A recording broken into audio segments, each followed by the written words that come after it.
na visit for the week. Ang susunod na visit ay sa Thursday.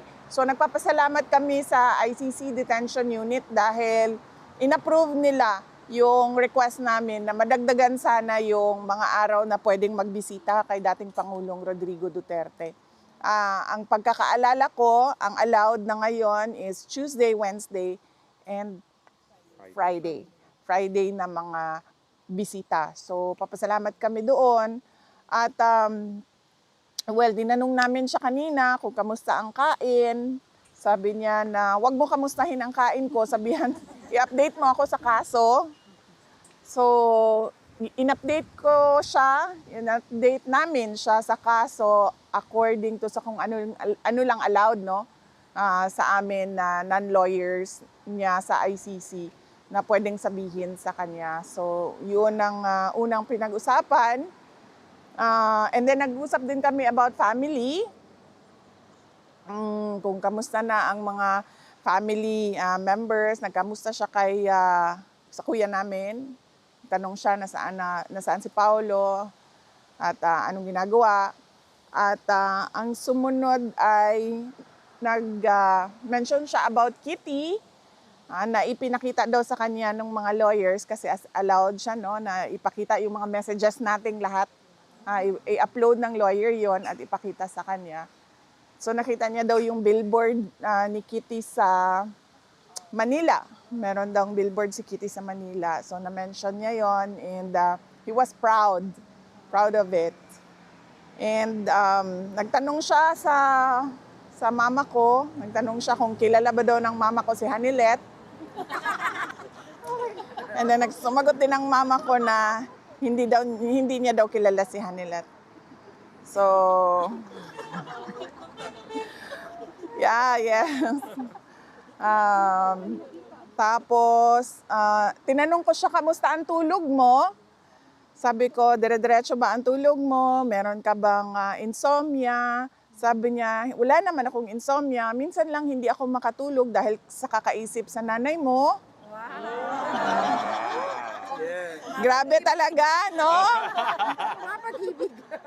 yung ano niya, yung kanyang, hindi pa rin nawawala yung kanyang pambola sa mga magagandang babae.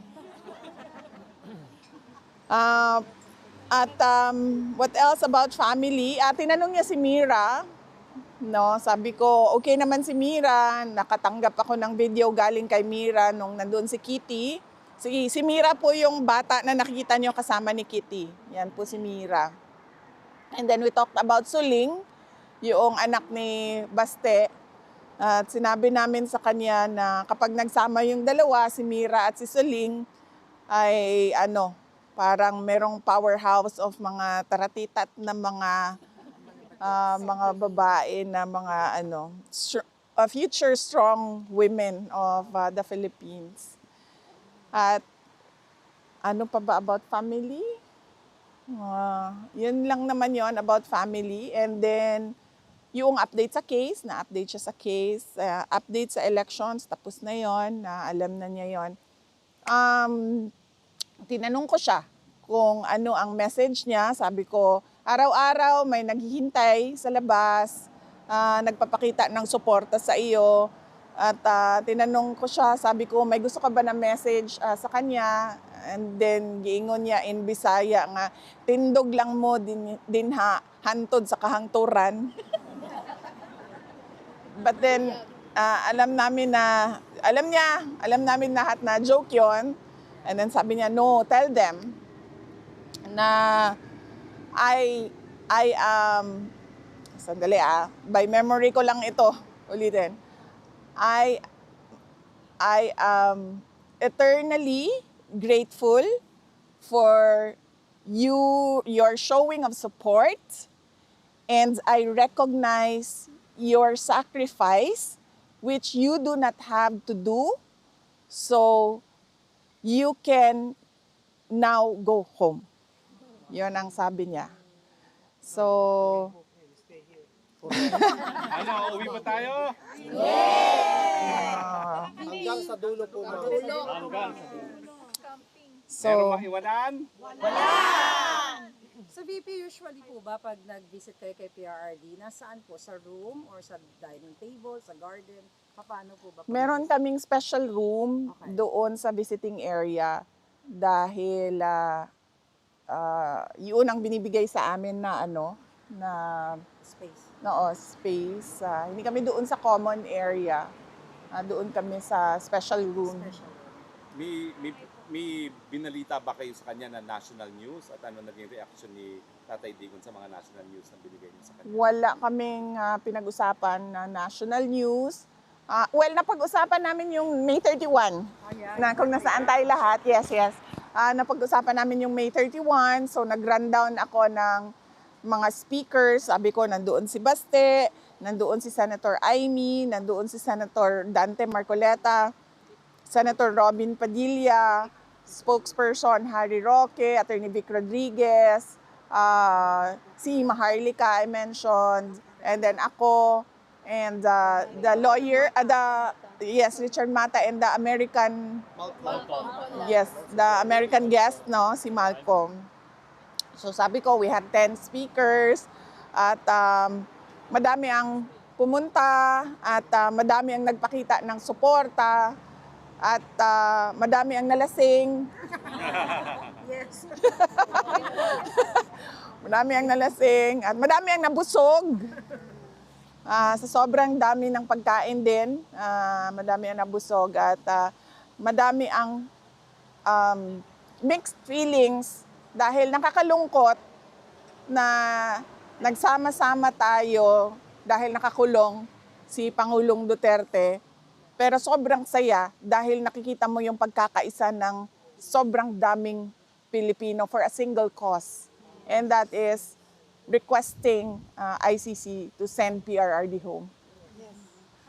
Pwede ba niyang makita mga video ng mga gathering? Pwede po ma'am, pero lawyers lang po ang allowed noon. So ang ginagawa namin is pinapadala namin sa lawyers and then they upload it sa laptop nila. Tapos kung may visit sila, pinapakita nila. Kaya yung birthday niyo, New York had a very big gathering also sa Times Square. Yes ma'am, oo, I know. I think this is the 3rd year ba na ganun ang ginagawa ng mga nasa Personal friend ko yung pinaka-organizer. Opo, Siya din yung nag-organize for a 30 Ma'am, day. nakita ko yung ano doon, ma'am. Yung sa, ano ba tawag nun? Billboard? Hindi siya Yeah, parang yung video talaga. video talaga. Sobrang nakita ko yung Oo, no? Oo, parang third time na yan, no? Hindi ko lang maalala kung second or third time na yan. At nagpapasalamat ako, hindi lang sa mga kababayan natin sa New York, kundi sa buong mundo na nag-celebrate din ng birthday ko. But more than that, may double cause yung kanilang celebration. Meron din silang panawagan to send PRRD home, to bring PRRD back to the Philippines. At of course, yun din yung panawagan natin lahat, no? Ibalik si Duterte at ibalik ang tunay na pagbabago natin. Pipi, nagpaalam na ka ba na babalik kayo uli sa Pilipinas? Anong Yes. mensahe niya sa iyo? Anong mensahe niya dun sa pagbalik niyo sa Pilipinas? Opo, nagpaalam na kami. Gulat. Nakita ko lang sa side eye ko.